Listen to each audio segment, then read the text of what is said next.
Bonjour et bienvenue sur la chaîne Orchidée. J'espère que vous allez bien. Je remercie les nouveaux abonnés et tous ceux qui commentent. Merci beaucoup, c'est très intéressant et encourageant à chaque fois que vous participez. Donc merci. Donc je reviens dans un nouvel audio pour analyser l'épisode 23 de la série Karma, donc la saison 3. C'est un épisode qui s'ouvre sur la scène entre Ndella, Majib et Ami. On voit que derrière Ndella, il y a un tableau sur lequel est représenté un homme qui court. Et pour accentuer le mouvement de cet homme, du moment, c'est comme ça que moi je le vois, je constate que cet homme a été dupliqué en fait en différentes teintes sur ce tableau. Et du coup, ce tableau m'a mené à deux interprétations. D'une part, le fait que le tableau soit placé juste derrière Ndella montre selon moi les différentes facettes, les différents rôles qu'elle a endossés depuis le début de son apparition dans la série. Donc tantôt elle est une pseudo-victime lors du kidnapping, tantôt elle est alliée à Majib, tantôt menaçante, et cela montre la perception qu'a d'elle chacun des deux interlocuteurs, Ami et Majib, qui se trouvent en face d'elle. D'une part, pour Ami, qui est épuisée et confuse, elle croit voir Anna, encore, malgré les menaces proférées par Ndella.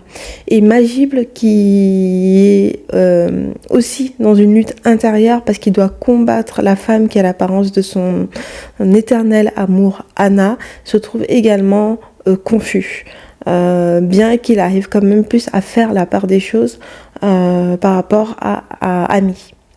Et la dominance de la couleur jaune de ce tableau me fait penser à la maladie, puisque la couleur jaune fait référence à la maladie, et donc ça m'évoque le trouble mental que génère en Ami et Majib la présence de ce double maléfique, et l'effet de foule représenté par ce coureur qui est dupliqué sur le tableau en différentes nuances me fait référence selon moi au tourbillon de pensées, de sensations et d'émotions contradictoires et déroutantes qui pullulent en Ami et Majib face à Ndella, bien que cela soit prédominant dans le cas d'Ami, qui n'a pas encore accusé le coup et qui ne fait pas encore la part des choses.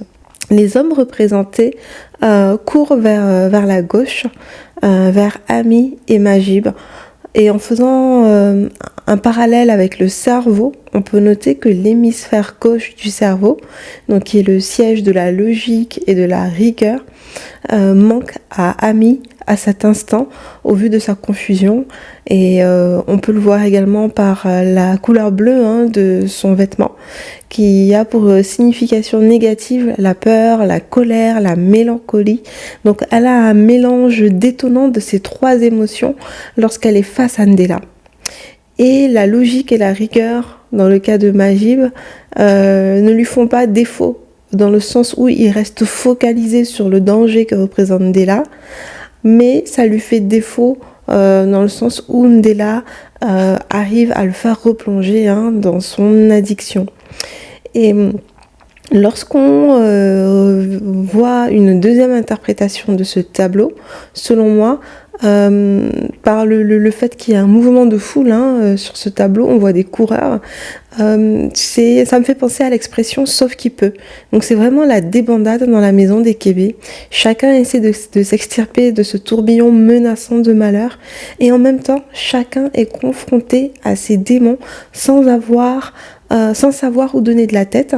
On voit Ami qui est perturbée, harassée, elle essaie d'avancer, mais voir Ndella, c'est comme si on rembobinait sans cesse le film au moment où elle a perdu Anna, et cette scène est rejouée encore et encore dans sa tête, donc c'est assez compliqué pour elle. Et j'apprécie le fait qu'elle ne se mente plus à elle-même, une petite parenthèse, on voit qu'elle ne se ment plus à elle-même ni à son entourage, puisqu'elle n'endosse plus en permanence le rôle de la femme forte. Elle a osé dire enfin à voix haute qu'elle est vulnérable. Encore une fois, Majib, lui, il reste impassible dans cette scène. Il est centré sur son combat personnel. Est-ce qu'on peut vraiment lui en vouloir dans ce cas? Parce qu'il fait face à une addiction. Donc, il ne peut ni comprendre la douleur d'Ami, et Ami ne peut non plus pas comprendre sa douleur, puisqu'on voit en fait qu'il reste insensible, impassible au fait que Camille se sente vulnérable, parce qu'on voit que lorsqu'elle s'assoit près de lui, il ne la prend pas dans ses bras, il reste debout, il n'a aucun élan de tendresse ou de réconfort envers elle, il lui répond tout simplement qu'il va craquer et s'en va. Et encore une fois, on attendait d'elle qu'elle soit forte pour tous, tandis qu'elle exprime son désarroi et qu'elle appelle à l'aide. Elle aussi, elle a besoin de soutien. Donc Majib, voilà, est-ce qu'on peut vraiment lui en vouloir? Il est pris à la gorge de toutes parts, il est en proie à son addiction. Malika, quant à elle, elle est en prise à ses démons. Et malgré cela, on voit qu'ils convergent tous vers la même cible qui est Ndella, comme les coureurs sur ce tableau qui vont tous dans la même direction. Et Ndella n'est que la partie émergée de l'iceberg, puisqu'on le sait, qu'il y a quelqu'un à la tête de ce réseau qu'on n'a pas encore découvert, mais ça j'y reviendrai un petit peu plus tard. Et un autre point que j'aimerais soulever, ce sont les propos de Majib que j'ai trouvé assez choquants, qui m'ont marqué, lorsqu'il a dit « Parce que je te rappelle que ce mariage, c'était ton idée, d'accord? Moi, quand je t'ai trouvé, ta vie était déjà bordélique. » Ce mariage, c'était ton idée. Moi, quand je t'ai trouvé, ta vie était déjà bordélique. J'ai trouvé ces propos assez violents envers Ami. Ça a été dit sous le coup de la colère, certes, mais il y a un fond de vérité par rapport à la manière dont il perçoit et considère Ami au fond de lui. Je trouve, après c'est mon avis, c'est personnel, mais je trouve malsain de rappeler à une personne au cours d'une relation l'état déplorable, l'état de détresse dans lequel elle se trouvait au moment de la rencontre. Et si Majib a décidé finalement de se lier à Ami malgré ce constat désolant de son état initial, il avait décidé dans tous les cas de l'aider à aller mieux, il y a contribué, je trouve assez injuste qu'il lui balance cela au visage et qu'il le fasse à la moindre dispute. Donc soit il l'a fait de bon cœur sans attendre un trophée ou une récompense, soit il estime finalement qu'il ne trouve plus son compte et regrette ses choix, et à ce moment-là, est-ce qu'il ne vaudrait-il pas mieux qu'il libère Ami plutôt que de lui faire vivre ce genre de coup bas? Et cette scène et ces propos m'ont fait penser à la série Salma, une série que j'affectionne beaucoup, dans laquelle le mari de Salma ne cesse lors de leur dispute de lui rappeler son passé pour mettre en avant le fait qu'il l'a aidé à se départir de ses addictions. Et en fait, il l'a choisi en connaissance de cause dans cette série comme femme, malgré son passé. Alors on peut se demander pourquoi il s'en sert et l'utilise à chaque fois comme moyen pour la rabaisser. Donc selon moi, ça en dit long sur les situations dans lesquelles un homme ou une femme entame une relation en ayant la position de sauveur ou de sauveuse. La personne sauvée doit-elle être condamnée à subir le rappel de son passé en guise d'acte de reconnaissance ? Je sais que c'est assez philosophique, mais pour moi, personnellement, ça me dérange beaucoup dans ces deux couples qui sont mis en avant. Et je trouve que c'est une dynamique malsaine. Sinon, de base, la personne qui va endosser ce rôle de sauveur ou de sauveuse ne devrait-elle pas être honnête avec elle-même et se questionner sur son envie et sa capacité à vivre avec une personne qui a un lourd passé? Donc voilà, c'était une petite parenthèse. Un autre élément intéressant, c'est Malika, que l'on voit devant un miroir encore une fois, mais comparé à la scène de l'épisode 17 dans laquelle elle se trouvait face à un miroir aussi, mais elle était en proie à des visions, elle entendait des voix du fait de sa maladie. Là, dans cette scène, dans cet épisode, elle reprend un tant soit peu les choses en main et semble avoir un éclair de lucidité et décide de mettre à l'abri ses enfants. Elle vient également en aide à Majib lorsque Ndella lui administre une dose et elle lui fait peur. Donc le combat entre ces deux femmes va vraiment être rude. Ndella est habillée en noir durant toutes ces scènes. Elle est habillée en noir comme Monsieur Sec. Et Monsieur Sec, donc, qui fait son entrée dans le bureau de Maï. Et dans ce bureau, on voit que le sac de Maï est en peau de serpent. Et donc je me demandais si le fait que cette peau de serpent soit le motif choisi pour le sac de maille dans cette scène, est-ce que c'est un indice pour nous mener sur la piste selon laquelle Monsieur Sec est malfaisant ? Puisque le serpent a effectivement une connotation négative, il représente la chute, le chaos, la mort. Dans la Bible, il est relaté que c'est par son biais que le diable s'est adressé à Ève afin qu'elle s'empare du fruit défendu dans le jardin d'Éden, fruit de la connaissance du bon et du mauvais. Donc justement, Monsieur Sec serait-il ce grand patron maléfique à la tête de ce réseau qui tirerait les ficelles, qui donnerait les ordres tout en étant doué pour jongler entre sa bonne et sa mauvaise facette en fonction de ses interlocuteurs, tel qu'il le fait lorsqu'il est face à Maï, il est très lisse. Si c'est lui, on peut trouver une deuxième interprétation par rapport à ce sac en peau de serpent, puisque Monsieur Sec parviendrait avec aisance à se mettre dans la peau tantôt de l'homme bon, tantôt du criminel, tel le serpent qui observe des périodes où il mue. Donc il y a des cycles où les serpents observent un remplacement de leur peau par une nouvelle. Donc leurs cellules germinatives remplacent continuellement leurs cellules kératinisées. Et donc ça mettrait, ça ferait un lien avec Monsieur Sec qui changerait continuellement de masque en fonction des personnes qu'il a en face de lui. Et le tableau du bureau qui est derrière Monsieur Sec est rempli de feuilles comme pour nous révéler qu'il est sur plusieurs fronts, il gère plusieurs dossiers, et ce tableau blanc qui est en contraste avec sa chemise noire est là comme pour nous inciter à voir au-delà des apparences et nous révéler que la vérité se cache en fait derrière Monsieur Sec et nous mener vers une vision plus claire concernant ce personnage. Et de plus, contrairement à Maï, il est filmé de façon particulière. On voit que Maï, elle est filmée de face durant la conversation, elle n'a rien à cacher, tandis que Kader, lui, est filmé de manière à ce que l'attention soit portée uniquement sur un seul profil de son visage à la fois. Et c'est comme si c'était pour mettre l'accent sur ces deux facettes, ces deux visages dont on ne connaît pas le fond, effectivement. Donc, au-delà du cadrage, ce qui est intéressant d'analyser, c'est le langage corporel de Kader. Le corps de Kader nous en dit beaucoup. Le haut de son corps est tourné vers le côté. Il ne fait pas face à Maï. Il regarde Maï dans les yeux, mais il est positionné en biais, contrairement à Maï qui, elle, n'a rien à cacher et qui fait totalement face à lui et qui est bien droite dans son fauteuil.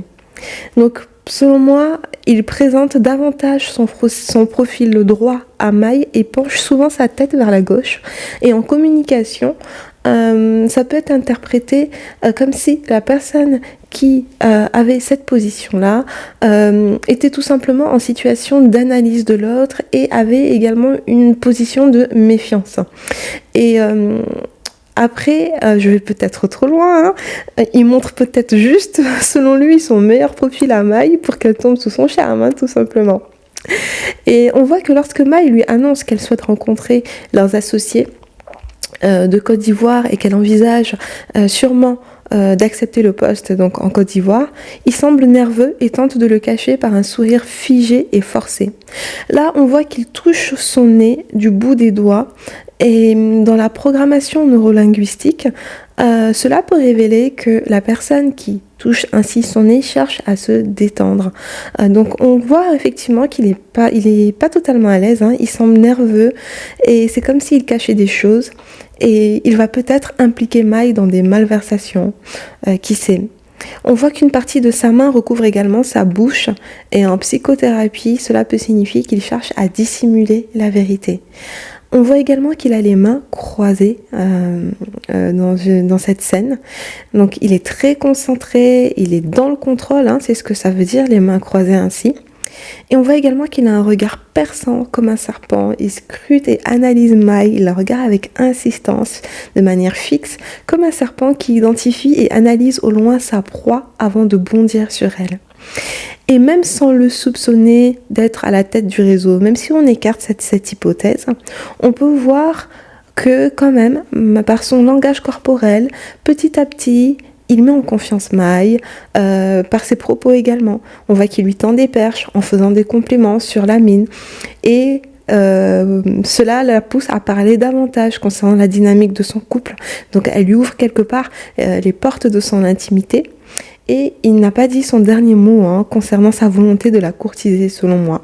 Il y va doucement, il s'y prend prudemment, mais sûrement, notamment en brisant la glace et en la faisant rencontrer sa mère et sa sœur. Donc je suppose qu'Oumou, celle qui est à côté de sa mère, et la sœur de Kader, je suppose.